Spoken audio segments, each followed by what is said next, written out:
Hi hello നമസ്കാരം. എന്തൊക്കെയുണ്ട് വിശേഷങ്ങൾ? എല്ലാവരും സുഖമായിട്ടിരിക്കുന്നുണ്ടോ? ഞങ്ങളും ഇവിടെ സുഖമായിട്ടിരിക്കുന്നുണ്ട് കേട്ടോ. എല്ലാവർക്കും എൻ്റെ പുതിയൊരു വീഡിയോയിലേക്ക് സ്വാഗതം. ഇന്ന് നമുക്ക് 2 ഗസ്റ്റ് ഉണ്ട്. അപ്പോൾ ആ ഗസ്റ്റിന് വേണ്ടിയിട്ടുള്ള ഫുഡ് പ്രിപ്പറേഷനും കാര്യങ്ങളൊക്കെയാണ്.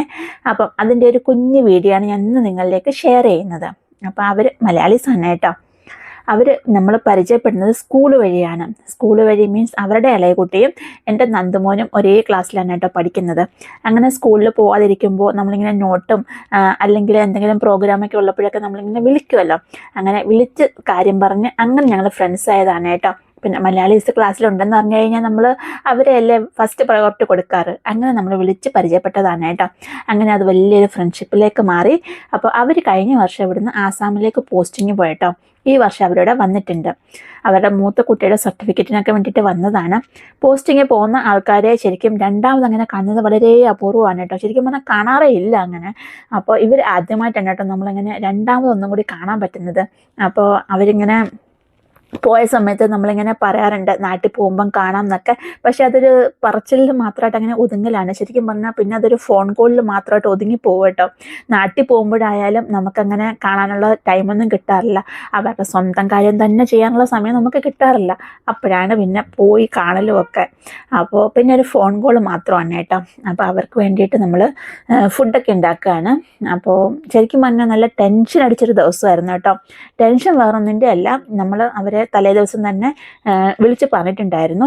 അപ്പോൾ തലേ ദിവസം വൈകിട്ട് തന്നെ ഞാനും ഏട്ടനും കൂടി ചിക്കൻ മേടിക്കാൻ വേണ്ടി പോയിട്ടുണ്ടായിരുന്നു കേട്ടോ. ഇവിടെ ആ ഒരു 2-3 ദിവസം നല്ല മഴയായിരുന്നു. അപ്പോൾ ചിക്കൻ മേടിക്കാൻ വേണ്ടി പോയപ്പോൾ അവിടെ ചെന്നപ്പം കടയൊക്കെ അടച്ചിട്ടിരിക്കുന്നു. അപ്പം നമ്മൾ വിചാരിച്ചു നാളെ കിട്ടുമല്ലോ, അപ്പോൾ നമ്മളിങ്ങനെ തിരിച്ചു പോന്നു. അടുത്ത ദിവസം രാവിലെ നമ്മൾ എണീറ്റ് തന്നെ ഒരു 8 മണിയായിട്ടോ. അത് കഴിഞ്ഞ് പെട്ടെന്ന് ബ്രേക്ക്ഫാസ്റ്റ് ഒക്കെ കഴിച്ചിട്ട് ഒരു 9 മണി ആയപ്പോഴത്തേനും നമ്മൾ അവിടെ കടയിൽ ചെന്നപ്പം വീണ്ടും അതേപോലെ കടയൊക്കെ അടവാണ്.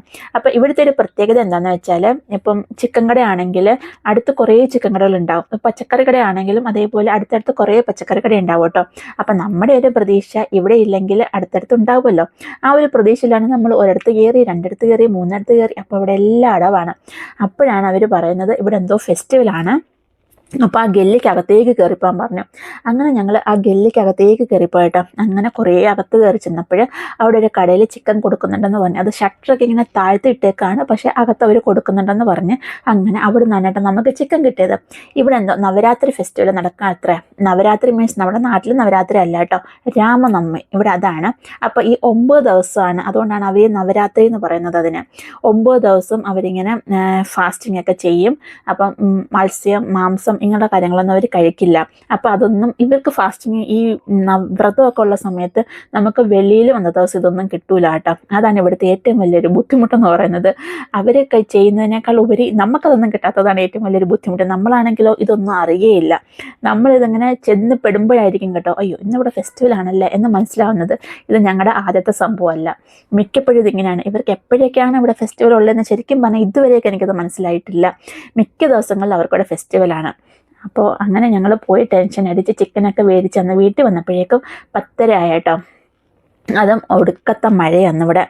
അങ്ങനെ 10:30 വന്നപ്പോഴത്തേക്കും ലേറ്റായി ഞങ്ങൾ. പിന്നെ വന്നപ്പോൾ തന്നെ ഞാൻ ഉള്ളിയൊക്കെ ക്ലീൻ ചെയ്ത് കട്ട് ചെയ്ത് അങ്ങ് വഴറ്റാൻ വേണ്ടി കയറി കേട്ടോ. അതുകൊണ്ട് ആദ്യം ഒന്നുള്ള വീഡിയോസ് ഇതിനകത്ത് ഇല്ലാത്തത്. കാരണം ഞാൻ വീഡിയോ എടുക്കുന്ന കാര്യമേ മറന്നുപോയി. ടെൻഷനായിരുന്നു. അവർ വരുമ്പോഴത്തേനും ഫുഡ് ആവുമോ എന്നുള്ള ടെൻഷനായിരുന്നു. പിന്നെ ഞാൻ ചിക്കൻ കറി ഉണ്ടാക്കുന്ന സമയം കൊണ്ട് ഏട്ടന് എനിക്ക് ക്യാരറ്റും ബീൻസും ഒക്കെ അരിഞ്ഞു തന്നു കേട്ടോ. അങ്ങനെ അതും ആക്കി. അപ്പം ഞാൻ വിചാരിച്ചു നമുക്ക് ചിക്കൻ കറിയും ഫ്രൈഡ് റൈസും ഉണ്ടാക്കാമെന്ന്. ശരിക്കും പറഞ്ഞാൽ ബിരിയാണി ഉണ്ടാക്കണം എന്ന ആഗ്രഹമുണ്ട്. ഞാൻ അത്ര വലിയ ബിരിയാണി സ്പെഷ്യലിസ്റ്റ് ഒന്നും അല്ലെങ്കിലും ബിരിയാണി ഉണ്ടാക്കണം എന്നായിരുന്നു കേട്ടോ എൻ്റെ ആഗ്രഹം. അതിന് വേണ്ടിയുള്ള പാത്രം എൻ്റെ കയ്യിലില്ല. ശരിക്കും പറഞ്ഞാൽ നമ്മളെപ്പോലെ കോട്ടേജിൽ താമസിക്കുന്ന ആൾക്കാർ അഭിമുഖീകരിക്കുന്ന ഏറ്റവും വലിയൊരു പ്രശ്നം എനിക്ക് തോന്നുന്നു ഈ ഒരു പാത്രം ഇല്ലാത്തതാണ്. നമുക്കാകെ ഈ 3-4 പേർക്ക് കഴിക്കാനുള്ള പാത്രങ്ങളാണ് കേട്ടോ ഉള്ളത്. ഈ ഫ്രൈഡ് റൈസ് തന്നെ ഞാൻ 2 ട്രിപ്പായിട്ടാണ് ഉണ്ടാക്കിയത് കുക്കറിൽ. അതുകൊണ്ട് ഞാൻ എപ്പോഴും വിചാരിക്കാറുണ്ട് ഒരു വലിയ പാത്രം വാങ്ങണമെന്ന് കുറേ നാളുകൊണ്ട് വിചാരിക്കുന്ന ഒരു കാര്യമാണ്. ഇതുവരെയൊക്കെ ആ പാത്രം വാങ്ങിയിട്ടില്ല. ഇവർ വന്നു പോയപ്പോഴും കൂടി ഞാൻ പറയുമായിരുന്നു ഒരു പാത്രം വാങ്ങേണ്ടത് വലിയ അത്യാവശ്യമാണ്. ആൾക്കാരെ വിളിച്ചിട്ടുണ്ടെങ്കിൽ ഇല്ലേ നമ്മൾ എല്ലാ കാര്യങ്ങളും 2 ട്രിപ്പായിട്ട് ചെയ്യണം. അത്രയും എന്താ പറയുക ടൈമും വേസ്റ്റ്, അത്രയും എനർജി വേസ്റ്റ്. ഒന്നാമത് ഇപ്പോൾ ഗ്യാസൊന്നും കിട്ടാനില്ല. അപ്പോൾ അത് 2 വട്ടമായിട്ട് ചെയ്യുമ്പോൾ അത്രയും ഗ്യാസും കൂടി വേസ്റ്റായി പോവാണ്. ഞാൻ ഇങ്ങനെ പറയാമായിരുന്നു ഒരു വലിയ പാത്രം വാങ്ങിയിട്ടുണ്ടെങ്കിൽ വലിയ ടെൻഷൻ ഇല്ലാണ്ട് കാര്യങ്ങൾ നടക്കാമെന്ന്. ടെൻഷൻ അടിച്ചാണ് ശരിക്കും പറഞ്ഞാൽ ആരെങ്കിലും വരുമ്പോൾ നമ്മളിങ്ങനെ ഫുഡ് ഉണ്ടാക്കുന്നത്. കാരണം 2 വട്ടമായിട്ടൊക്കെ ഉണ്ടാക്കണമല്ലോ, അതുകൊണ്ട്. ഞാനിങ്ങനെ ചോറൊക്കെ വെക്കുന്ന സമയത്ത് ശ്രീചേട്ടനോട് പറയായിരുന്നു നൈറ്റ് ഡ്യൂട്ടി അത് നന്നായെന്ന്. കാരണം എനിക്ക് ഹെൽപ്പ് ചെയ്യാൻ ഒരാളിനെ കിട്ടിയല്ലോ, അതുകൊണ്ട് കാര്യങ്ങളൊക്കെ അങ്ങ് പെട്ടെന്ന് നടക്കും. അപ്പോൾ 12 മണി ആയപ്പോഴേക്കും ഏട്ടന് കോൾ വന്നിട്ടുണ്ടായിരുന്നു കേട്ടോ, ദർബാറിന് ചെല്ലണം എന്ന് പറഞ്ഞിട്ട്. അപ്പോൾ ദർബാർ വൈകിട്ട് 4:30 മറ്റോ ആണ്. പക്ഷേ ഇവിടുന്ന് ഒരു 3:15 കഴിയുമ്പോഴേക്കും ഇറങ്ങണം. കാരണം ഞങ്ങൾ കുറേ ദൂരെയാണ് കേട്ടോ, നമുക്ക് ക്വാർട്ടേഴ്സ് കിട്ടിയേക്കുന്നത് കുറച്ച് ദൂരെയാണ്. അപ്പം ഇവിടുന്ന് ഒരു 10 കിലോമീറ്റർ ബൈക്കിൽ പോകണം, പിന്നെ അവിടുന്ന് മെട്രോയിലും പോകണം കേട്ടോ. അതുകൊണ്ട് ആകെയുള്ളൊരു ഗുണം എന്താണെന്ന് വെച്ചാൽ നമുക്ക് റോൾ കോളും PT അങ്ങനെയുള്ള കാര്യങ്ങളൊന്നും ഇല്ല. അല്ലെങ്കിൽ രാവിലെ ഒരു 5-6 മണി ആകുമ്പോഴേക്കും വിസിലടിച്ച് നമ്മളെയൊക്കെ ഉണർത്തുമല്ലോ, ആ ഒരു സംഭവം മാത്രമേ ഇല്ല കേട്ടോ. അതിൻ്റെയും കൂടെ ടൈം അവർ ഡ്യൂട്ടിക്ക്, അതായത് ട്രാവലിങ്ങിന് വേണ്ടിയിട്ട് അവർക്ക് പോകുന്നുണ്ട്. പിന്നെ എല്ലാവരും ദൂരെ ആയതുകൊണ്ട് ഇവിടെ ആ ഒരു സംഭവമില്ല. അപ്പോൾ ദർബാറിന് അന്ന് ഏട്ടൻ പോയി. അപ്പം അവരുടെ കൂടെ തന്നെ ഫുഡൊക്കെ കഴിച്ചിട്ട് ഇറങ്ങണം എന്ന് എന്നോട് പറഞ്ഞിട്ടുണ്ടായിരുന്നു. അപ്പോഴേക്കും എൻ്റെ ചിക്കൻ കറിയൊക്കെ ആയിട്ടുണ്ട്. ഞാൻ നോർമൽ ചിക്കൻ കറിയാണ് കേട്ടോ വെച്ചത്. അതായത് ഇഞ്ചിയും വെളുത്തുള്ളിയും പച്ചമുളകൊക്കെ അരച്ച് ഉള്ളിയൊക്കെ വഴറ്റുണ്ടാക്കുന്ന നമ്മളെല്ലാവരും വെക്കുന്ന നോർമൽ ചിക്കൻ കറി. ആദ്യം ഞാൻ ബട്ടർ ചിക്കൻ വെക്കാനായിരുന്നു കേട്ടോ പ്ലാൻ ചെയ്തത്. പിന്നെ ലേറ്റായപ്പോൾ തന്നെ എനിക്കറിയാം അത് സമയത്തിന് ആവില്ല എന്നുള്ളത്. അതുകൊണ്ട് ഞാൻ നോർമൽ ചിക്കൻ കറി അങ്ങ് വെച്ചു. അപ്പോൾ അവർ 12:30 ആയപ്പോഴേക്കും വന്നിട്ടുണ്ടായിരുന്നു കേട്ടോ. പിന്നെ ഞങ്ങൾ രണ്ടുപേരും കൂടി കിച്ചണിൽ ഇരുന്നിട്ട് കുറേ നേരം ഇങ്ങനെ കാര്യം പറഞ്ഞു. അവരിങ്ങനെ ആസാമിലെ വിശേഷങ്ങളൊക്കെ പറയുമായിരുന്നു. അവിടുത്തെ മഴയും തണുപ്പും ഒക്കെ നമ്മുടെ കേരളം പോലെയാണ് ആസാം എന്നൊക്കെ പറയുമായിരുന്നു കേട്ടോ. അപ്പോൾ എത്ര കാര്യം പറഞ്ഞാലും നമുക്ക് തീരില്ല. ശരിക്കും പറഞ്ഞാൽ എനിക്ക് തോന്നുന്നു മലയാളികൾ നമ്മുടെ കേരളം വിട്ട് വെളിയിൽ വരുമ്പോഴാണ് കേട്ടോ വേറൊരു മലയാളിയെ കാണുമ്പം നമുക്ക് ആ ഒരു ആകാംക്ഷയും ആ ഒരു എന്താ പറയുന്ന ആ ഒരു ആങ്സൈറ്റി ഒക്കെ വരുന്നത്. നമുക്കിങ്ങനെ കാര്യം പറയാനുള്ള ടെൻഡൻസി വളരെ കൂടുതലാണത്. നമുക്ക് കേരളത്തിനകത്ത് വലിയ വാല്യൂ ഉണ്ടോയെന്ന് ചോദിച്ചാൽ എനിക്കറിയില്ല. പക്ഷേ കേരളം വിട്ട് കഴിയുമ്പോൾ നമുക്ക് വേറൊരു മലയാളിയെ കാണുമ്പം ഓ മലയാളിയാണല്ലേ എന്ന് പറഞ്ഞാൽ നമുക്കിങ്ങനെ ഭയങ്കര സംസാരിക്കാനും കാര്യം പറയാനൊക്കെ ഒരു ത്വര ഇച്ചിരി കൂടുതലാണ് കേട്ടോ. അപ്പോൾ നമ്മൾ ഇതേപോലെ കുറേ നേരം ഇരുന്ന് കാര്യമൊക്കെ പറഞ്ഞ് എത്ര കാര്യം പറഞ്ഞാലും തീരില്ല, അത് വേറൊരു കാര്യം. അപ്പം പിന്നെ ഞാൻ പെട്ടെന്ന് പോയി കുളിയൊക്കെ കഴിഞ്ഞ് വന്നു. പിന്നെ അവർക്ക് ഫുഡൊക്കെ കൊടുക്കാനായിട്ടോ. എല്ലാ വർഷവും ഇതുപോലെ മാർച്ച് ഏപ്രിൽ ആകുമ്പം പോസ്റ്റിങ് വരും. ആ സമയമാകുമ്പോൾ നമ്മുടെ ഫ്രണ്ട് സർക്കിളിൽപ്പെട്ട കുറച്ച് ആൾക്കാർ നമ്മുടെ അടുത്ത് നിന്ന് പല വഴിക്ക് പോവും. പിന്നെ ഫ്രണ്ട് സർക്കിളിലേക്ക് കുറച്ച് ആൾക്കാർ വരും. അത് പിന്നെ മലയാളിയും കൂടെ ആകുമ്പം പറയുകയും വേണ്ട. പോകുന്ന ആ സമയമാകുമ്പോൾ ഉണ്ടല്ലോ ഭയങ്കര ബുദ്ധിമുട്ടാണ്. നമുക്കൊരു 2-3 വർഷത്തെ പരിചയമൊക്കെ വെച്ചിട്ട് പിന്നെ അത് പോകുമ്പം ഭയങ്കര ഒരു ബുദ്ധിമുട്ടാണ് കേട്ടോ. ഇതിപ്പോൾ ഇവർ പോയപ്പോഴും അതേപോലെ ആയിരുന്നു. ഞങ്ങൾ രണ്ടുപേരും 2 യൂണിറ്റാണ് കേട്ടോ.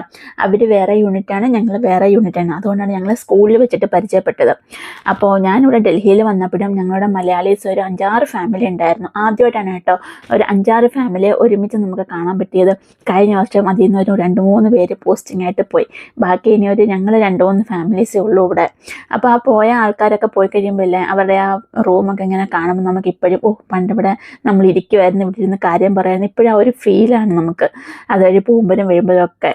അപ്പോൾ അവരങ്ങനെ ഫുഡൊക്കെ കഴിച്ചിട്ട് എളുപ്പം തന്നെ ഇറങ്ങി കേട്ടോ. കാരണം മഴയൊക്കെ ഒന്ന് തോന്നിയിരിക്കുന്നുണ്ടായിരുന്നു. അങ്ങനെ നന്ദുമോനും ഉമ്മയൊക്കെ കൊടുത്ത് ബായൊക്കെ പറഞ്ഞ് അവരും ഇറങ്ങി. അതിൻ്റെ കൂടെ തന്നെ ശ്രീചേട്ടനും ഇറങ്ങി കേട്ടോ. അപ്പോൾ ഇത്രയേ ഉള്ളൂ ഇന്നത്തെ എൻ്റെ കുഞ്ഞൊരു വീഡിയോ. നിങ്ങൾക്ക് ഇഷ്ടപ്പെട്ടിട്ടുണ്ടെങ്കിൽ നിങ്ങൾ ലൈക്ക് ചെയ്യാനും ഷെയർ ചെയ്യാനും സബ്സ്ക്രൈബ് ചെയ്യാനും മറക്കണ്ട കേട്ടോ. അപ്പോൾ അടുത്തൊരു വീഡിയോ ആയിട്ട് കാണുന്നത് വരേക്കും താങ്ക്സ് ഫോർ വാച്ചിങ്.